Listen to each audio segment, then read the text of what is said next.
Thank you lord. దేవునికి ఒక్క నిమిషం కృతజ్ఞతాస్తుతులు చెల్లిస్తాం. యేసయ్యా నీకు వందనాలయ్యా. స్తోత్రం స్తోత్రం స్తోత్రం స్తోత్రం స్తోత్రం. తండ్రి దేవా నీకు వందనాలు వందనాలు వందనాలు వందనాలయ్యా. పరిశుద్ధాత్మ తండ్రి నీకు వందనాలయ్యా.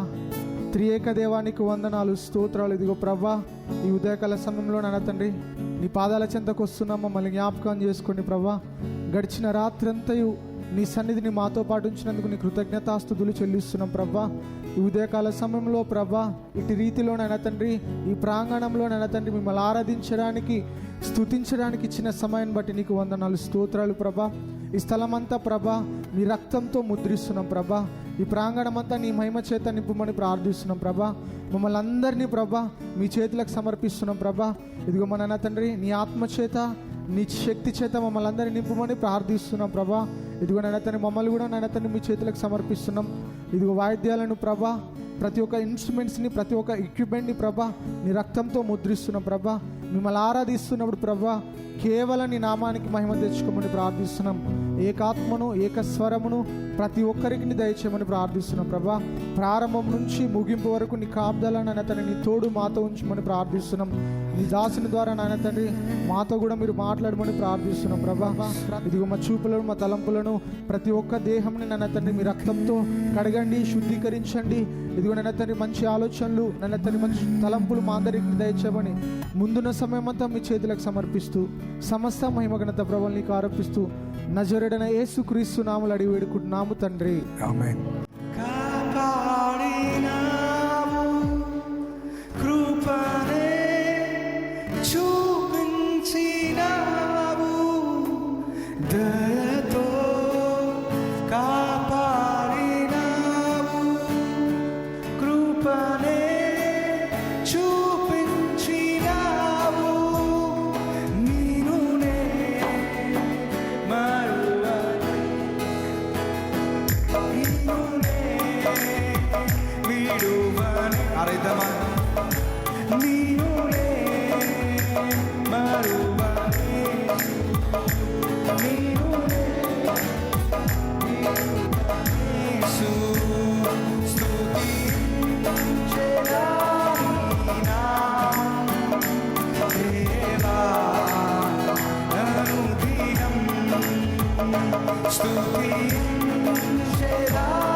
హల్లెలూయా.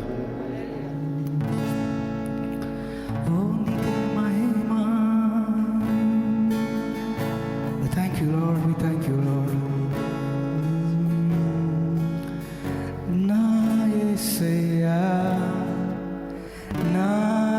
రక్షక నా నమ్మదగిన దేవా కీర్తింతును నా యేసయ్యా నా యేసయ్యా నా రక్షక నా నమ్మదగిన దేవా కీర్తింతును ప్రేమింతును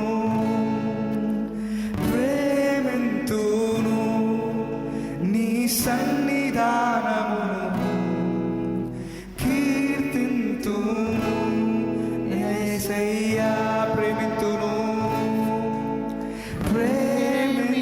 నీ సన్నిధానమును నీ సన్నిధాన కీర్తింతును కీర్తింతును యేసయ్యా నా యేసయ్యా నా రక్షక నా నమ్మదగిన దేవా కీర్తింతును నా యేసయ్యా నా యేసయ్యా నా రక్షక నా నమ్మదగిన దేవా కీర్తింతును ప్రేమింతును నీ సన్నిధానమును కీర్తింతును యేసయ్యా ప్రేమింతును నీ సన్నిధానమును కీర్తింతును యేసయ్యా శ్రమలలో బహుశ్రమలలో ఆదరణ కలిగించేను వాక్యమే వాక్యమే కృపావాక్యమే నన్ను వీడని అనుబంధమై శ్రమలలో బహుశ్రమలలో ఆదరణ కలిగించే నీ వాక్యమే వాక్యమే కృపావాక్యమే నన్ను వీడని అనుబంధమై నీ మాటలే జలధారలై సంతృప్తినిచ్చెను నీ మాటలే ఔషధమై గాయములు కట్టి నీ మాటలే సంతృప్తినిచ్చెను నీ మాటలే ఔషధమై గాయములు కట్టెను నీ మాటే మధురం రాజులకి మహారాజు చూపే దేవుడవు నడిపించే నజరేయుడా కాపాడే పరివి శ్రమలలో బహుశ్రమలలో ఆదరణ కలిగించే వాక్యమే వాక్యమే కృపావాక్యమే నన్ను వీడని అనుబంధమై శ్రమలలో బహుశ్రమలలో ఆదరణ కలిగించేను వాక్యమే వాక్యమే కృపావాక్యమే నన్ను వీడని అనుబంధమై నీ మాటలే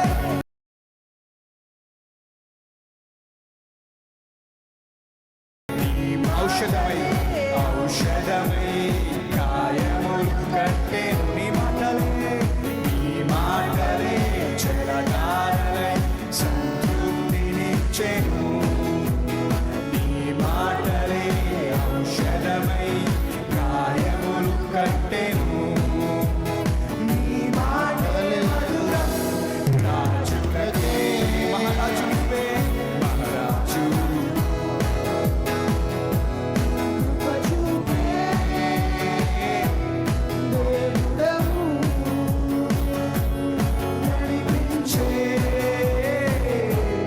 నజరేయుడా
శ్రమలలో బహుశ్రమలలో ఆదరణ కలిగించే వాక్యమే వాక్యమే కృపావాక్యమే నన్ను వీడని అనుబంధమై శ్రమలలో బహుశ్రమలలో ఆదరణ కలిగించే వాక్యమే కృపావాక్యమే నన్ను వీడని అనుబంధమై నీ మాటలే జలధారలై సంతృప్తినిచ్చెను నీ మాటలే ఔషధమై గాయములు కట్టెను నీ మాటలే జలధారలై సంతృప్తినిచ్చెను నీ మాటలే ఔషధమై గాయములు కట్టెను నీ మాటే మధురం రాజులకే మహారాజు కృప చూపే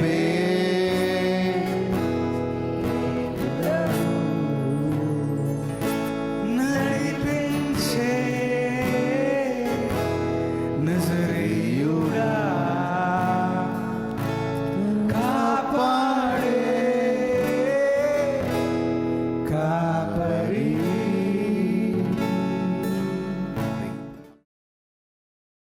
కార్యములు ఊహించలేనివి నీ కార్యములు ఊహించలేని ప్రభువానికి వందనాలు.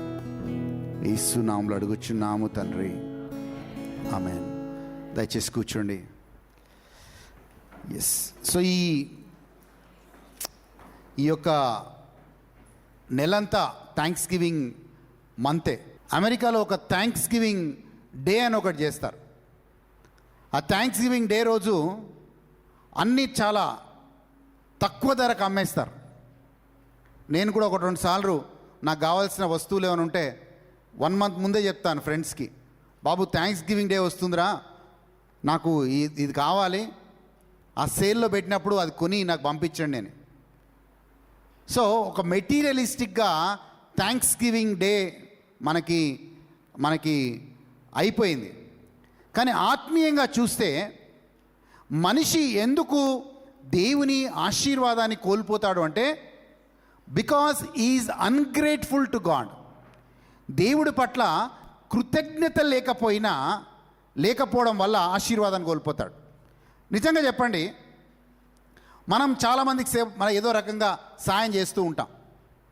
సో లాస్ట్లో మేము ఎక్స్పెక్ట్ చేస్తాం, ఎంత స్పిరిచువల్ పీపుల్ అయినా ఏం ఎక్స్పెక్ట్ చేస్తాం, అరే కనీసం ఒక థ్యాంక్స్ అని చెప్పలేదే, ఇంత సేవ చేసి ఇంత చేస్తే కనీసం చివరిలో ఒక చిన్న థ్యాంక్స్ అన్న చెప్పలేదే అని మనము ఫీల్ అవుతాం. బట్ దేవుడు చేసిన మేలును దావీదు మాట అంటాడు కీర్తనలో. ఏమంటాడు? కీర్తన 103లో మాట అంటాడు, ఏమంటే నీవు దేవుడు చేసిన మేలుని మరువకు అంటాడు. సో దేవుడు చేసిన మేలుని మరవకపోవడమే థ్యాంక్స్ గివింగ్. కృతజ్ఞత లేని వ్యక్తి అని అర్థం. బైబిల్లో దేవుడు 10 మంది వ్యక్తులని ఏమంటారు స్వస్థపరిచాడు. కుష్ఠులని 10 మందిని స్వస్థపరిచాడు. కానీ దాంట్లో ఒక్కడే వచ్చాడండి రిటర్న్గా.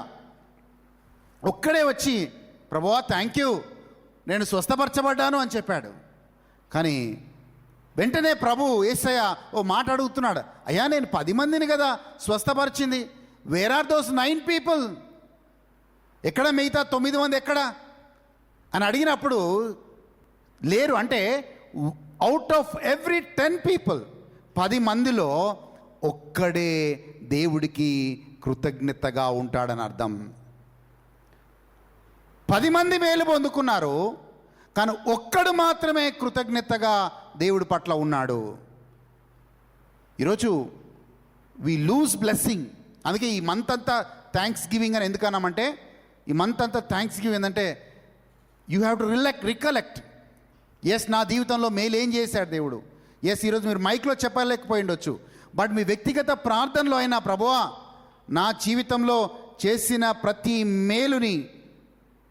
మేలుకై నీకు వందనాలు అని చెప్పి మనము ఆ హార్ట్ ఫిల్డ్ విత్ గ్రాటిట్యూడ్తో ముందుకు రావాలి. అందుకే కీర్తనకాడు కీర్తన 100లో 100లో మాట అంటాడు, ఆయన గుమ్మములలోకి కృతజ్ఞతతో మీరు అడుగు పెట్టండి అంటాడు. ఎలా అడుగు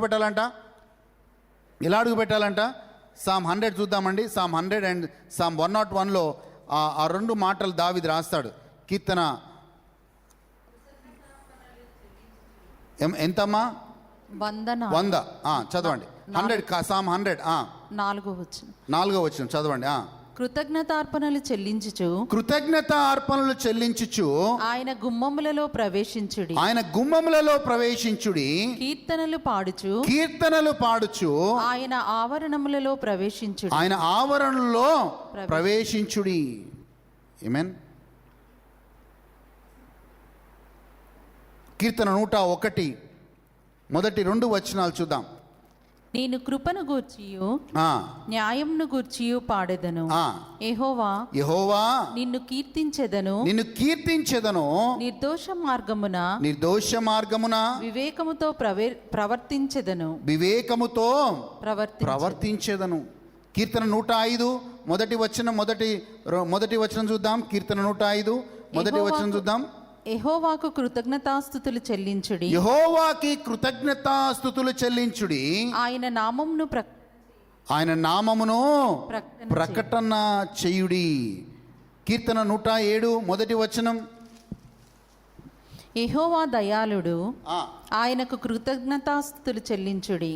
యెహోవా దయాళుడు, ఆయనకి కృతజ్ఞత స్తుతులు చెల్లించండి. కీర్తన 106 మొదటి వచనం. యెహోవాను స్తుతించుడి. యెహోవా దయాళుడు, ఆయనకి కృతజ్ఞతాస్తుతులు చెల్లించుడి. కీర్తన 111 మొదటి వచనం. యెహోవాను స్తుతించుడి. యథార్థవంతుల సభలోను సమాజంలోను పూర్ణ హృదయముతో నేను యెహోవాకు కృతజ్ఞతాస్తుతులు చెల్లించుడి. కీర్తన 118 మొదటి వచనం. యెహోవా దయాళుడు, ఆయన కృప నిరంతరము నిలుచును. ఆయనకు కృతజ్ఞతాస్తుతులు చెల్లించుడి. హల్లెలూయా. ఇంకా అలా ముందుకు వెళ్తూ పోతే చెప్తున్నాను, అనేక వచనాలు బైబిల్లో యెహోవా దయాళుడు, ఆయనకి కృతజ్ఞతాస్తుతులు చెల్లించుడి. కీర్తన 138 మొదటి వచనం. కీర్తన 138 మొదటి వచనం చూద్దాం. నేను నా పూర్ణ హృదయముతో నీకు కృతజ్ఞతాస్తుతులు చెల్లించుచున్నాను. కీర్తన 150 మొదటి వచనం. కీర్తన 150 మొదటి వచనం చూద్దాం. యెహోవాను స్తుతించుడి. ఆయన పరిశుద్ధ ఆలయమందు దేవుని స్తుతించుడి. హల్లెలూయా. అలా చెప్పుకుంటూ పోతే అనేక వచనాలు. O give thanks to the Lord for his good. O give thanks to the Lord for his steadfast love. O give thanks to the Lord for his mercy endures for ever. One of the way you lose blessing in your life is being ungrateful to God. అని చెప్తున్నాను. కృతజ్ఞత లేకపోతే we lose blessing సింపుల్గా. ఎందుకంటే ఆయన గుమ్మములలోకి రావడమే మనిషి ఎలా రావాలంటే కృతజ్ఞతతో రావాలి. కానీ మనం ఎలా వస్తామంటే we come with a heavy heart. ఎందుకు హెవీ హార్ట్తో వస్తామంటే మనం దేవుడి సన్నిధిలోకి వచ్చినప్పుడు మన సమస్యలు గుర్తుకొస్తాయి, మన బాధలు గుర్తుకొస్తాయి, మనకు జరిగిన అన్యాయాలు గుర్తుకొస్తాయి, మనకి ఎవరైతే చెడు చేశారో ఆ చెడు గుర్తుకొస్తుంది. అవన్నీ గుర్తుకొని అవన్నిటితో మనం వెళ్తాము. ప్రార్థన చేయలేము, నోట్లోంచి ప్రార్థన రాదు. సో వి స్ట్రగుల్ అండ్ ప్రభువా ఆమేన్ చెప్పి వెళ్ళిపోతాం. కానీ అవన్నీ పక్కకు పెట్టండి. నీకున్న సమస్యలు, నీకున్న అన్ని పక్కకు పెట్టి దేవుని కృతజ్ఞతాస్తుతులతో ఆయన గుమ్మములలోకి, ఆయన సన్నిధిలోకి నువ్వు వెళ్ళినప్పుడు ఆటోమేటిక్గా అన్నీ క్లియర్ అయిపోతుంది.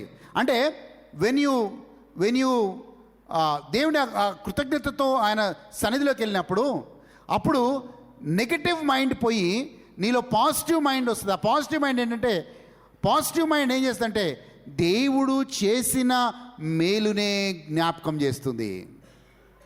దావీదు దేవుని హృదయానుసారి ఎలా అయ్యాడంటే, దావీదు ఎందుకు దేవుడు క్లోజ్గా అయ్యాడంటే, దావీదులో ఒక లక్షణం ఉండేది. దావీదు ఏంటంటే ఎప్పుడు దేవుడు చేసిన మేలుని ఆయన ముందు పెట్టుకునేవాడు. ఆ మేలులన్నీ ధ్యానించుకుంటూ, ఎస్ ఇక్కడ దేవుడు నన్ను కాపాడాడు, సో ఇక్కడ కాపాడిన దేవుడు ఇక్కడ కాపాడుతాడు. ఆ రోజు గొలియాత్ని ఫేస్ చేసేటప్పుడు కూడా సింపుల్గా దావీదు చరిత్రను చూసుకున్నాడు. నన్ను సింహం నోట్లోంచి కాపాడినవాడు, నన్ను ఎలుగుబండి నోట్లోంచి కాపాడినవాడు ఖచ్చితంగా ఈ గొలియాత్ నుంచి నన్ను కాపాడుతాడు. హల్లెలూయా. His confidence always he thought what God did before and what God can do in the future. గతంలో దేవుడు ఏం చేశాడు, ఇప్పుడు ఏం చేయగలుగుతాడు. ఎస్, గతంలో చేశాడంటే దేవుడు ఈరోజు కూడా చేయగలుగుతాడు. ఎందుకంటే నిన్న నేడు ఎప్పుడు మారని దేవుడు ఆయన. ఆమేన్. His confidence was in his God, because నీలాగా నాలాగా నెగటివ్స్ని మైండ్లో పెట్టుకొని దావీదు దేవుడి దగ్గరికి వెళ్ళేవాడు కాదు. అక్కడ చాలా రోజులు ప్రార్థన చేస్తున్నాను, ఆ ప్రార్థనకు జవాబు రాలేదు కనుక నేను అలసిపోయాను, నేను ప్రార్థన చేయను. కానీ దావీదు అవన్నీ మర్చిపోయి చాలా సమస్యలు కూడా వెళ్ళాడు. దావీదు నీలాగా నాలాగా చాలా శత్రువులు కూడా వెళ్ళాడు, చాలా అపోజిషన్ కూడా వెళ్ళాడు దావీదు. కానీ అవన్నీ ముందు పెట్టుకునేవాడు కదా దావీదు. దావీదులో ఉన్న మంచి లక్షణం ఏంటంటే దేవుడు చేసిన మంచి విషయాలను ముందు పెట్టుకునేవాడు. He always remembered what God did. హల్లెలూయా. అండ్ దావీదు కాన్ఫిడెన్స్ ఏంటంటే, దావీదు నమ్మకం ఏంటంటే, ఎస్ నిన్న కాపాడిన దేవుడు ఈరోజు కూడా కాపాడుతాడు. నిన్న శత్రువుల నుంచి విడిపించిన దేవుడు నన్ను ఈరోజు కూడా విడిపిస్తాడు. నిన్న విజయం ఇచ్చిన దేవుడు నాకు ఈరోజు కూడా విజయం ఇస్తాడు. That was his confidence. హల్లెలూయా. అందుకే థ్యాంక్స్ గివింగ్ అనేది చాలా ప్రాముఖ్యమైంది. దేవుని సన్నిధిలోకి వచ్చినప్పుడు మనం అలాగే రావాలి. ఒకటి, అది మన ప్రార్థనా జీవితంలో, మన ఫెయిత్ లైఫ్లో ఆ గ్రాటిట్యూడ్ మనల్ని దేవుడి దగ్గర తీసుకొస్తుంది. రెండోది చాలా ప్రాముఖ్యమైనది ఏంటంటే, నేను చెప్పాను, నీకు ఎప్పుడు నిజమైన గ్రేట్ఫుల్ హార్ట్ ఉన్నప్పుడు అంటే నీ హార్ట్ కొట్టుకోవాలి. దేనికోసం కొట్టుకోవాలంటే, నేను దేవుడి కోసం ఏదో చేయాలి అన్న తాపత్రయం, తపన నీలోకి వచ్చినప్పుడు, దట్ మీన్స్ అప్పుడు నీకు ఒక గ్రేట్ఫుల్ హార్ట్ వచ్చినట్టు. అంటే నీ హార్ట్ కొట్టుకుంటా ఉంటుంది. Yes, I should do something for the Lord. అంటే ఆ దేవుడు నీకు చేసిన మేలుకి కృతజ్ఞతగా నీ హార్ట్ కొట్టుకుంటా ఉంటుంది. ఏమని నేను దేవుడికి ఏదో ఒకటి చేయాలి, ఏదో రకంగా నేను దేవుడి సన్నిధిలో, దేవుడి రాజ్యంలో వాడబడాలి, నేను ఏదో అయినా కొంచెమైనా నేను దేవుడికి సహాయపడగలగాలి అన్న భారం నీలోకి వస్తుంది. హల్లెలూయా. హల్లెలూయా. ఏమి ఇవ్వగలగం దేవుడికి? What can satisfy to God? చెప్పండి. మనం ఇంత చేశాడు. జేమ్స్ గారు ఒక మాట అన్నాడు, నేను జీరో నుంచి దేవుడు నన్ను ఇక్కడ దాకా తీసుకొచ్చాడు అని. నన్ను కూడా ఆ జీరో నుంచే దేవుడు ఇక్కడ దాకా తీసుకొచ్చాడు. హల్లెలూయా. Everything was God's grace. ప్రతి ఒక్కటి. చాలామంది ఏమనుకుంటారంటే, అన్నీ ఉన్న ఆయన సేవ చేస్తున్నాను అనుకుంటా. కాదు, దేవుడు అన్నీ ఇచ్చాడు కాబట్టి కృతజ్ఞతతో దేవుడి సేవ చేస్తాను. హల్లెలూయా. బికాజ్ ఈ గేవ్ ఎవ్రీథింగ్ విచ్ నేను ఏమంటారు, ఒక ఆర్డినరీ ఫ్యామిలీ నుంచి, ఒక వ్యవసాయ కుటుంబం నుంచి, మా అమ్మ మా నాన్న ఒక వ్యవసాయ కుటుంబం నుంచి వాళ్ళు, మా నాన్న ఒక్కడే ఒక మాట అనేవాడు ఎప్పుడు, నేను చదువుకోలేకపోయానురా, నిన్ను చదివిస్తాను, ఎంత కష్టమైనా సరే నేను చదివిస్తాను అని చెప్పి వాళ్ళకి, ఆ వ్యవసాయ కుటుంబంలో మాకు చాలా ల్యాండ్ ఉండేది, కానీ ఎప్పుడూ ఏమంటారు నష్టాలే. ఎందుకంటే కంప్లీట్లీ రెయిన్ డిపెండెంట్. వర్షాలు పడితేనే పంటలు పండుతాయి. సో అలాంటి పరిస్థితిలో ఒక సంవత్సరం పండేది, 2 సంవత్సరాలు భయంకరంగా నష్టం వచ్చేది వాళ్ళకి. అలాంటి పరిస్థితుల్లో కూడా ఆయన ఎక్కడి నుంచి డబ్బులు తెస్తున్నాడు, ఏం తెస్తున్నాడు అని మాకు చెప్పేవాడు కాదు. కానీ ఫీజు ఎంత అని అడిగేవాడు. ఆ ఫీజుకి డబ్బులు తీసుకొచ్చి ఇచ్చేవాడు. మేము చదువుకోవడానికి, మేము ప్రయోజకులు కావడానికి అన్ని రకమైన త్యాగాలు మా పేరెంట్స్ చేశారు. But the most greatest gift మా నాన్న ఈ త్యాగాలన్నిట్లలో నాకు ఇచ్చిన ఒక పెద్ద గిఫ్ట్ ఏంటంటే ఆయన నాకు జీసస్ని ఇచ్చాడు. హల్లెలూయా. చాలాసార్లు టెస్టిమనీ చెప్పాను. బట్ ఐ టెల్ బికాస్ ఆయన నన్ను జీసస్ని ఇంట్రడ్యూస్ చేశాడు.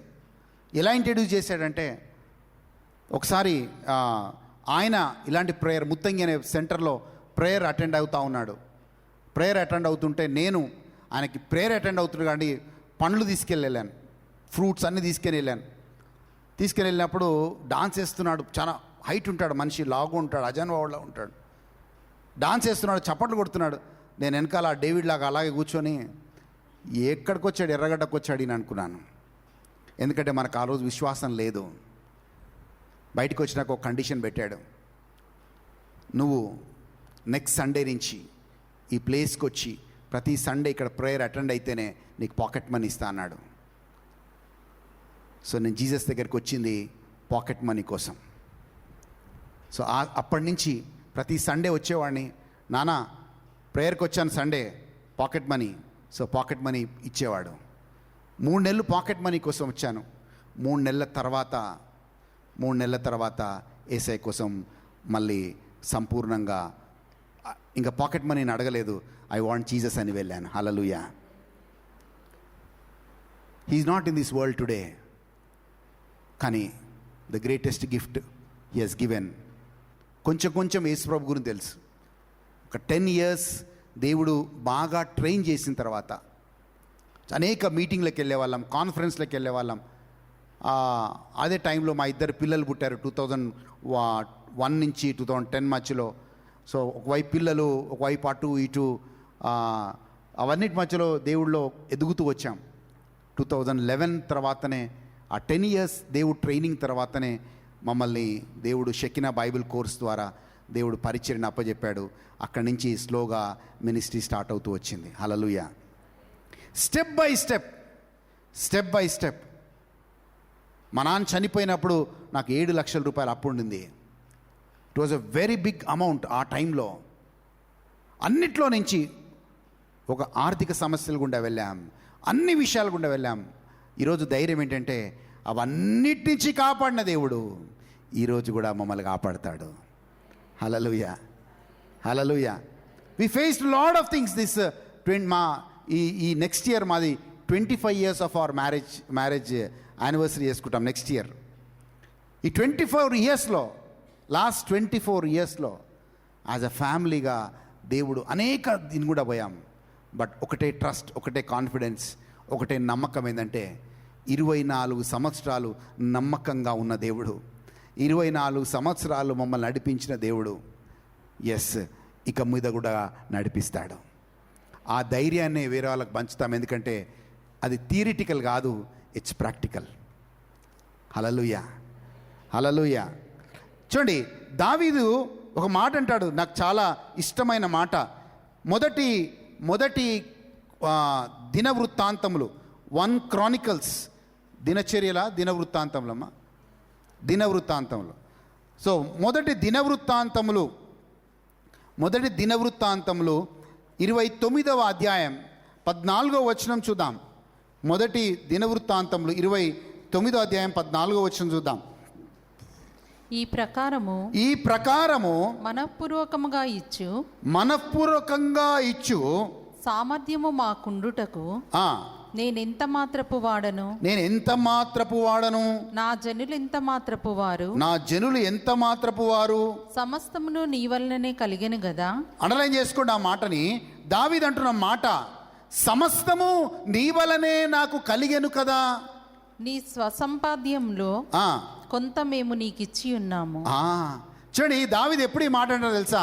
ఒక మాట చాలా ఇష్టం, ఎవ్రీథింగ్ కేమ్ ఫ్రమ్ యూ. అంతా ప్రభువా నీ నుంచే మాకు వచ్చింది కదా. ఇక్కడ చూడండి, ఎవరి లైఫ్ అయినా చూసుకోండి, your zero once upon a time. కానీ దేవుడు నీకు స్థాయిలో స్థితిలో ఇచ్చాడు. అవన్నీ ఎవరిచ్చారు అంటే అంతా, మళ్ళీ చదవండి అమ్మా ఆ మాట, ఒక మాట 2 భాగం బి పార్ట్. సమస్తమును నీ వలననే కలిగెను గదా, సమస్తము నీ వలనే కలిగెను గదా, నీ స్వసంపాద్యములో కొంత మేము నీకిచ్చి ఉన్నాము. కొంత మేము మీకు ఇచ్చి ఉన్నాము. చూడండి, for all things came from you and of your own have we given you. అంటే ప్రభువా అంతా నీదే, దాంట్లో నుంచి కొంచెం నీకు ఇస్తాం అంటాడు. అంటే ఏ సందర్భంలో దావీదు ఈ మాట అంటున్నా అంటే, దావీదు ముసలివాడు అయిపోయాడండి. ముసలివాడు అయిపోయిన తర్వాత దావీదు ప్రార్థన చేస్తూ ఉన్నాడు. సో దావీదుకు ఒక కోరిక కలిగింది. నేను చెప్పాను కదా, నువ్వు దేవుడితో నడిచిన తర్వాత నీ హార్ట్ బబుల్ అవుతుంది. నీ హార్ట్ ఏం బబుల్ అవుతుందంటే, నేను కూడా దేవుడికి ఏదైనా చేయాలి, దేవుడి రాజ్యం కోసం నేను ఏదైనా చేయాలి అన్న తాపత్రయము, ఆరాటము నీలో కలుగుతుంది. ఆ ఆరాటం కలిగి దావీదులో అనేక యుద్ధాలు చేశాడు. ఆయన పెద్ద రాజుగా 40 సంవత్సరాలు హ్యాపీగా ఉన్నాడు. కానీ చివరి ప్రాయంలో, ఆయన ముసలి ప్రాయంలో ఆయనకు కోరిక కలిగింది. ఆ కోరిక ఏంటంటే, నేను నా దేవుడి కోసం ఒక గొప్ప మందిరము కట్టాలి, నా దేవుని మందసం పెట్టడానికి ఒక గొప్ప మందిరం నేను కట్టాలి అన్న కోరిక కలిగింది. వాక్యాన్ని చూద్దాం. అదే మొదటి దిన వృత్తాంతములు 28వ అధ్యాయం చూద్దామండి. 28వ అధ్యాయం, 2-3 వచనాలు చూద్దాం. 1 Chronicles chapter 28 verse 2 and 3. అప్పుడు రాజైన దావీదు లేచి నిలవబడి ఈలాగు సెలవిచ్చెను, నా సహోదరులారా, నా జనులారా, నా మాట ఆలకించుడి. యెహోవా నిబంధన మందసమునకును మన దేవుని పాదపీఠమునకును విశ్రమ స్థానముగా ఉండుటకు ఒక మందిరము కట్టించవలెనని నేను నా హృదయమందు నిశ్చయము చేసుకొని సమస్తము సిద్ధపరిచితిని. చూడండి, నేను ఒక ఆలోచన కలిగింది. ఒక ఆలోచన ఏంటంటే, నేను నా దేవుడి కోసం ఒక మందిరం కట్టాలి. ఆ మందిరం కట్టడానికి సమస్తము సిద్ధపడిపోయాడు. ఉదాహరణకు చెప్పాలంటే, దావీదు ఎలాగైతే మందిరం కట్టాలనుకున్నాడో, మేము కూడా ఈ ప్రేయర్ సెంటర్ని, మీరు కూర్చున్న ఈ సెంటర్ని కంప్లీట్ ప్రేయర్ సెంటర్గా మార్చాలి అనే ఉద్దేశంతో తీసుకున్నాం. సో సగం వరకే వచ్చాము. ఇప్పుడు ఓ ప్రేయర్ హాల్ మాత్రమే చూస్తున్నారు. ఇక్కడ రూమ్స్ రావాలి అండ్ కంటిన్యూస్గా ఇక్కడ ప్రేయర్స్ జరగాలి అనే ఉద్దేశంతోనే ఈ స్థలం తీసుకున్నాం. హల్లెలూయా, హల్లెలూయా. ఎస్ చదువుదాం, ముందుకెళ్దాం. అయితే నీవు యుద్ధములు జరిగించి రక్తము ఒలికించిన వాడవు గనుక, నేను యుద్ధములు జరిగించి రక్తము ఒలికించిన వాడని కనుక నీవు నా నామమునకు మందిరమును కట్టించకూడదని దేవుడు నాకు ఆజ్ఞ ఇచ్చెను. సో దావీదుకు ఒక తాపత్రయం. ఆ తాపత్రయం ఏంటంటే మందిరం కట్టాలని. కానీ దేవుడు ఏమన్నాడు, దావీదు 40 సంవత్సరాలు నీ యుద్ధాలు చేసి రక్తం ఒలికించావు కనుక నీ ఆ రక్తపు చేతులతో నా మందిరమును కట్టొద్దు.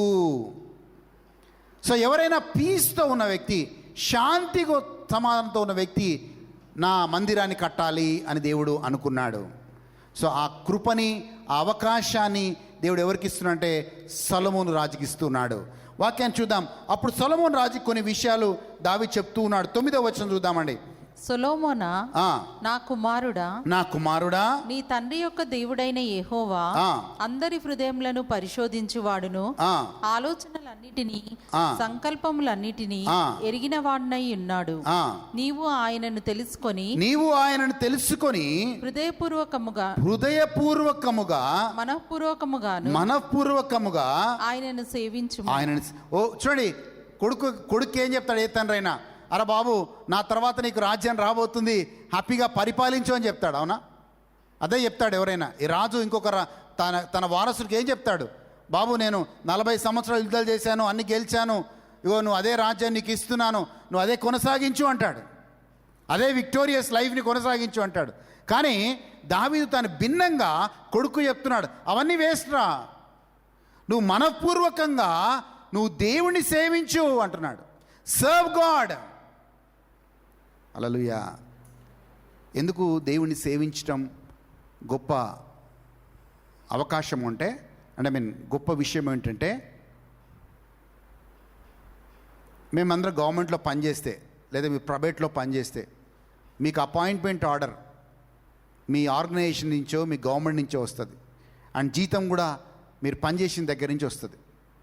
కనుక దైవ సేవకుడి అపాయింట్మెంట్ ఆర్డర్ దేవుడి నుంచి వస్తుంది. హల్లెలూయా. ఎందుకంటే దేవుడు ఆ వ్యక్తిని ఏర్పరచుకుంటాడు, దేవుడు ఆ వ్యక్తిని ఎన్నుకుంటాడు, అండ్ దేవుడే ఆ వ్యక్తికి జీతం ఇస్తాడు. It is God who will give back what ever ఆయన సేవ చేసిన గిఫ్ట్స్ ఇస్తాడు. హల్లెలూయా. జీతం ఎక్కడి నుంచి వస్తుంది? దైవ సేవకుడికి దేవుడి నుంచి వస్తుంది. సో హయ్యెస్ట్ అపాయింట్మెంట్ ఏంటి అంటే ప్రెసిడెంట్ ఆఫ్ ఇండియా చేసేది కాదు, ఐపీఎస్ ఐఏఎస్ కాదు. The greatest appointment comes from God in heaven. అందుకే దావీదు అన్నాడు, నీ రాజుగా నేను నియమిస్తే ఓ రాజుగానే ఉంటావురా, కానీ నువ్వు నన్ను సేవిస్తే దేవుని సేవకుడిగా ఉంటావు. అందుకే నువ్వు మనఃపూర్వకంగా నువ్వు దేవుని సేవించు అని చెప్తున్నాడు. హల్లెలూయా. ఓకే, ముందుకెళ్దామండి. నేను ఎందుకు అక్కడ ఆపానంటే సొలొమోనుకి ఇక దేవుడు ఇచ్చాడు, అది మీ టైం ఉన్నప్పుడు చదువుకోండి. సో ఇప్పుడు మందిరం కావాలంటే ఏం కావాలి చెప్పండి? హలో, మందిరము కట్టాలి. ఇప్పుడు సొలొమోను రాజు అనుకున్నాడు, పర్మిషన్ ఇవ్వలేదు దేవుడు. సొలొమోను రాజు కట్టాలి. అప్పుడు మనం ఏం చేస్తాం? మీరు నేనైతే ఏం చేస్తాం? దేవుడు నాకు ఎడుగుడు పర్మిషన్ ఇవ్వలేదు కదా, నా కొడుకు కదా, వాడు చూసుకుంటాడులే, నన్ను చూసుకుంటాడులే అని చెప్పి వదిలేయలేదు. ఆ మందిరానికి కావలసిన సామాగ్రి అంతా కూడా దావీదే సిద్ధపరిచాడు. హల్లెలూయా. మనం చాలాసార్లు పేరుకి ప్రఖ్యాతలకి బాగా చేస్తాం. ఎందుకంటే నేను స్పిరిచువల్ లైఫ్లో చూశాను, చాలా అంటే వరల్డ్లీ లైఫ్లో చూశాను, అన్నిట్లో చూశాను. మనం పేరు ప్రఖ్యాతల కోసం ఎక్కువగా ప్రాకులాడతాం. మనకు అన్నీ చేసినాక వాళ్ళ పేరు చెప్పి షాలో కప్పి దండేయలేదనుకోండి, ఊరుకుంటారా? ఇంత డొనేషన్ ఇచ్చాను, ఇంత డబ్బులు ఇచ్చాను, కనీసం షాలో కప్పలేదు, దండేయలేదు. అసలు ఈ షాల్వలు దండలు ఎవరు కనిపెట్టారా అనేది రీసెర్చ్ చేస్తున్నాను నేను. ఎక్కడ పోయినా సరే ఫస్ట్ ఒక షాల్వా దండ కప్పుతారు. ఆ దండ షాల్వా కప్పితే ఏమొస్తుందో నాకు అర్థం కాదు. ఏమేన్? సో దానికోసం ప్రాకులాట, మైక్లో మన పేరు చెప్పకపోతే ప్రాకులాట. సో పేరు కోసం ఇక్కడ మనం చూసినప్పుడు సొలొమోను రాజు ఆయనే కట్టాడు మందిరాన్ని, ఆయనకే పేరు వచ్చింది. కానీ బ్యాక్గ్రౌండ్ వర్క్ చేసింది మొత్తము దావీదు. బ్యాక్గ్రౌండ్ వర్క్ మొత్తం చేసింది దావీదు. జస్ట్ కట్టాడు ఆయన, పేరెవరికి వచ్చింది? సొలొమోనుకి వచ్చింది. ఆమేన్. So let's not do anything in the kingdom of God for name. ఎందుకో తెలుసా అండి? పేరుని, ప్రఖ్యాతలని, డబ్బుని ఇచ్చేవాడెవరు? దేవుడు. ఆ మాట బైబిల్లో చూద్దాం. అమ్మ 29:12 చదవండి అమ్మ. 29. ఎవరికైనా ధనం కావాలా, ఎవరికైనా పేరు కావాలా, అది దేవుడు ఇస్తానంటున్నాడు. 29వ అధ్యాయం 12వ వచనం. ఐశ్వర్యమును గొప్పతనమును నీ వలన కలుగును. ఎవరి వల్ల కలుగును? దేవా, నీ వలన కలుగును. Riches and honour come from you O Lord. Hallelujah. Bible ఏం చెప్తుందంటే riches and honour come from you. So నీకు ఈ లోకంలో ధనము కావచ్చు, ఈ లోకంలో పేరు కావచ్చు, ఈరోజు ప్రఖ్యాతి కావచ్చు, ఈరోజు పొజిషన్స్ కావచ్చు, ఏదైనా ఇచ్చే దేవుడే. అందుకే మనం కృతజ్ఞతగా ఉండాలి. ఎందుకు కృతజ్ఞత అంటే ఆ పేరుని, ఆ ప్రఖ్యాతల్ని, ఆ ధనముని. నేను హానెస్ట్గా చెప్తున్నాను, మా పెళ్ళి అయిన తర్వాత మా మొత్తం జీతం 12,000 ఇద్దరిది కలిపి. ఆమెకు 6,000 వచ్చేది, నాకు 6,000 వచ్చేది. స్కూల్ ప్రిన్సిపల్గా ఆమెకు 6,000 వచ్చేది, నేను ఒక గవర్నమెంట్లో ప్రైవేట్లో జాబ్ చేస్తే 6,000 వచ్చేది. సో మొత్తం ఎంత అండి? 12,000. 12,000లో 3,000 ఏమయ్యేది? హౌస్ రెంట్కి పోయేది. ఇంకా మిగిలిన 9,000. చాలా చాలా కష్టంగా ఉండేది. ఏమేన్. బట్ ఆ స్థాయి నుంచి దేవుడు ఆశీర్వదించుకొచ్చాడు. ఎందుకంటే మాకు హాలిడేలు ఉండవు, మాకు ఎంజాయ్మెంట్లు ఉండవు. Amen. All these years we will search only God. Amen. Sunday అంటూ ఎన్నో సంవత్సరాలు మర్చిపోయి నేను. సండే చాలామందికి holiday, rest day, chicken day, mutton day, TV day, cinema day, ఇక చాలా ఉంటుంది సండే గురించి చెప్పాలంటే. అది మర్చిపోయాము ఎప్పుడో. So when you're incline to God, నేనేమన్నా అంటే నీకు ధనమునిస్తాడు, నీకు పేరునిస్తాడు, నీకు ప్రఖ్యాతనిస్తాడు. మళ్ళీ చదువుదాం ఆ మాటను ప్లీజ్. 12వ వచనం. Riches and honour come from you, you rule over all, in your hand are the power and might, and it is you, your hand to make me great and to give strength to all. అమ్మ 12వ వచనం మొత్తం చదవండి please. ఐశ్వర్యమును గొప్పతనమును, ఐశ్వర్యమును గొప్పతనమును నీ వలన కలుగును, నీ వలన కలుగును. నీవు సమస్తమును ఏలువాడవు, నువ్వు సమస్తమును ఏలువాడవు. బలమును పరాక్రమమును, బలమును పరాక్రమమును నీ దానములు, నీ దానములు హెచ్చించువాడవును, హెచ్చించువాడవును. అందరికి బలము ఇచ్చువాడవును, అందరికి నీ బలమునిచ్చువాడవును నీవే. నీవే.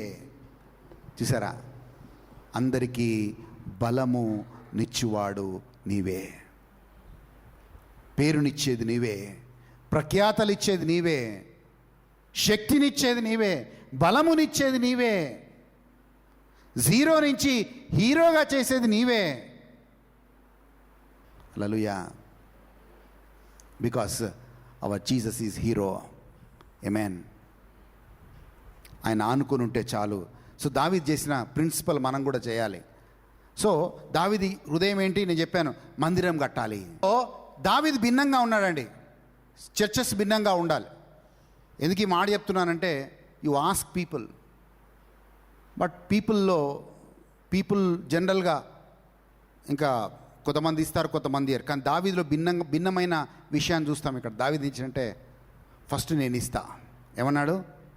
దేవుడి మందిరం కట్టబడాలి కదా, జనాలను అడగను, నేను పబ్లిక్ని అడగను, నేను ఇస్తా. ఫస్ట్ నా దగ్గర ఉన్న బంగారం ఇస్తాను, నా దగ్గర ఉన్న వెండిని ఇస్తాను, నా దగ్గర ఉన్న సమస్తాన్ని ఫస్ట్ ఇస్తాను. అదే జరిగింది. చూద్దాం, వాక్యాన్ని చూద్దాం ప్లీజ్. మొదటి 29 6వ వచనం. మొదటి దినవృత్తాంతంలో 1 Chronicles 29:6. అప్పుడు పితరుల ఇండ్లకు అధిపతులను, ఇశ్రాయేలీల గోత్రపు అధిపతులను, సహస్రాధిపతులను. అమ్మ సారీ 2వ వచనం చదువుదాం ప్లీజ్. 29వ అధ్యాయం మొదటి 2 వచనాలు చదువుదాం, అక్కడి నుంచి ముందుకెళ్దాం ప్లీజ్. తరువాత రాజైన దావీదు సర్వ సమాజముతో ఇలాగు సెలవిచ్చెను, దేవుడు కోరుకొనిన నా కుమారుడైన సొలొమోను ఇంకను లేతప్రాయము గల బాలుడై ఉన్నాడు. కట్టబోవు ఆలయము మనుషునికి కాదు, దేవుడైన యెహోవాకే గనుక ఈ పని బహు గొప్పది. ఈ పని బహు గొప్పది. కానీ సొలొమోన్ వాజ్ ఇన్ఎక్స్పీరియన్స్డ్. లేతవాడు అంటే అనుభవం లేదు. 2వ వచనం. నేను బహుగా ప్రయాసపడి నా దేవుని మందిరమునకు కావలసిన బంగారపు పనికి బంగారమును, వెండి పనికి వెండిని, ఇత్తడి పనికి ఇత్తడిని, ఇనుప పనికి ఇనుమును, కర్ర పనికి కర్రలను, గోమేధికపు రాళ్లను, చెక్కుడు రాళ్లను, వింతైన వర్ణములు గల పలు విధముల రాళ్లను, మిక్కిలి వెలగల నానావిధ రత్నములను, తెల్ల చలువరాయి విశేషముగా సంపాదించి తిని. చూడండి, ఇదంతా దావీదు కాంట్రిబ్యూషన్. దావీదే అవన్నీ సమకూరుస్తున్నాడు. 3వ వచనం చదువుదామా. 3వ వచనం. మరియు నా దేవుని మందిరము మీద, మరియు నా దేవుని మందిరము మీద నాకు కలిగి ఉన్న మక్కువ చేత, నాకు కలిగి ఉన్న మక్కువ చేత నేను ఆ ప్రతిష్ఠితమైన మందిరము నిమిత్తము సంపాదించి ఉంచిన వస్తువులు గాక, ఆయన సంపాదించిన వస్తువులు కాక నా సొంతమైన, నా సొంత అండర్లైన్ చేసుకోండి ఆ మాటని, తన సొంతమైన బంగారమును వెండిని నా దేవుని మందిరము నిమిత్తము, నా దేవుని మందిరము నిమిత్తము నేను ఇచ్చేదను. చూడండి, హీ గేవ్ ఫస్ట్. ఎవరైనా ఇవ్వాలి అంటే మొదట మనల్ని చూస్తారు. సో ఆయన ఏం చేశాడంటే మొదట ఆయనకున్నదంతా ఇచ్చేశాడు. 5వ వచనం చదువుదామమ్మా. 5వ వచనం. ఎస్. యెహోవాకు ప్రతిష్ఠితముగా మనఃపూర్వకముగా ఇచ్చువారెవరైనా మీలో ఉన్నారా? ఆయన ఇచ్చిన తర్వాత అప్పుడు అడుగుతున్నాడు, అయ్యా దేవుని మందిరము కట్టబడాలి, నేను మనఃపూర్వకంగా బంగారము వెండి అన్నీ ఇచ్చాను, మీరు ఎవరైనా ఇచ్చేవారిగా ఉన్నారా అని అడుగుతున్నాడు. ఎస్. అప్పుడు పితరుల ఇండ్లకు అధిపతులను, ఇశ్రాయేలీల గోత్రపు అధిపతులను, సహస్రాధిపతులను, శతాధిపతులను, రాజు పని మీద నియమింపబడిన అధిపతులను కలిసి మనఃపూర్వకముగా దేవుని మందిరము పనికి 10,000 మనుగుల బంగారమును, 20,000 మనుగుల బంగారపు ద్రాములను, 20,000 మనుగుల వెండిని, 36,000 మనుగుల ఇత్తడిని, 2 లక్షల మనుగుల ఇనుమును ఇచ్చిరి. ఎవరిచ్చారు ఇది? అక్కడున్న ప్రజలందరూ కలిసి, ఎస్ మన రాజే ఇచ్చాడు దేవుని మందిరానికి అని అక్కడ మాట రాయబడ్డది. మనఃపూర్వకంగా వాళ్ళు కూడా ముందుకొచ్చి దేవుని రాజ్యంలో డబ్బులు ఇస్తూ వచ్చారు. హల్లెలూయా. ఫస్ట్ కింగ్ ఇచ్చాడు, రాజు ఇచ్చాడు, దాని తర్వాత అక్కడున్న రాజ్యంలో ఉన్న ప్రజలు ఇచ్చారు. దాంతో ఆ మందిరాన్ని కట్టడం ఆరంభించారు. హల్లెలూయా. సో మనము జనరల్గా మనం ఇంకొకరు చేయాలని చూస్తాం, కానీ ఫస్ట్ మనం స్టార్ట్ చేస్తే ఏ విషయమైనా కానీ దెన్ ఎవ్రీథింగ్ విల్ ఫాలో. మనం ఇచ్చే వారిని దేవుడు దీవిస్తాడు. అంటే ఒక రకంగా ఎక్స్ప్రెషన్ ఆఫ్ గాడ్స్, అంటే దేవుడికి ఇవ్వడంలో ఎక్స్ప్రెషన్ ఏంటంటే మనం ఇచ్చేవారిగా ఉండాలి. నేను చాలాసార్లు 1/10 గురించి, ఆఫరింగ్ గురించి చెప్పను ఎక్కువగా, ఎందుకంటే నన్ను మిస్అండర్స్టాండ్ చేసుకుంటారని. కానీ బైబిల్లో ఒక ప్రిన్సిపల్ ఉంది. ఆ ప్రిన్సిపల్ మనం ఖచ్చితంగా దేవుడికి ఇచ్చేవారిగా ఉండాలి. హల్లెలూయా. That is one way of expressing gratitude towards God. అది ఒక విధానం. అదే విధానం అని చెప్పను నేను, కానీ అదొక విధానము. ఏ విధానము? నువ్వు ఇవ్వడం వల్ల నువ్వు దేవుడి పట్ల కృతజ్ఞతని చూపిస్తున్నావు. మనము నిత్యత్వంలో కూడా we should invest something in God, and that comes only when we give. దావీదు 40 సంవత్సరాలు యుద్ధాలు చేశాడు. నాకు తెలిసి అవన్నీ దేవుడు గుర్తుపెట్టుకోడు అనుకుంటా. కానీ దావీదు మందిరాన్ని కట్టాడు. ఆ కొడుకుని కూడా, నాన్న నువ్వు మనఃపూర్వకంగా సంపూర్ణంగా నువ్వు దేవుని సేవ చేయమని చెప్పాడు. ఖచ్చితంగా ఆ విషయాన్ని దేవుడు గుర్తుపెట్టుకుంటాడు. ఆమేన్. హల్లెలూయా. సో దాని తర్వాత జరిగిన విషయం ఏంటంటే అందరూ అక్కడ ఉన్న వారందరూ దేవుణ్ణి సంతోషపెట్టారు. కింద చదవండి ప్లీజ్. కింద చదవండి. తమ యుద్ధ రత్నములున్నవారు వాటిని తెచ్చి యెహోవా మందిరపు బొక్కసముల మీదనున్న గెర్షోనీయుడైన 9వ వచనం చివరిగా 9వ వచనం.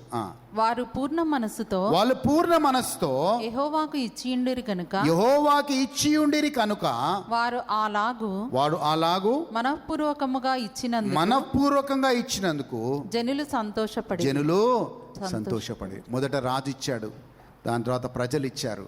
అది తీసుకెళ్ళి సొలొమోను రాజు మందిరాన్ని కట్టాడు. అండ్ మందిరము దేవుడి మహిమార్థముగా అది వాడబడింది. దావీదు ఎన్ని పనులు చేశాడో అది దేవుడు గుర్తుంచుకున్నాడో లేదా, కానీ ఖచ్చితంగా దేవుని మందిరం యొక్క కోరిక దావీదే, సామాగ్రి అమర్చింది దావీదే.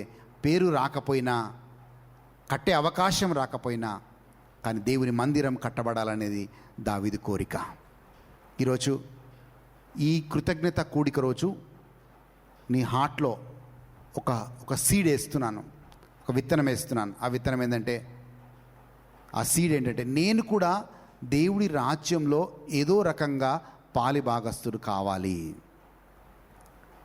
I should be a part in God's kingdom, ఏదో రకంగా.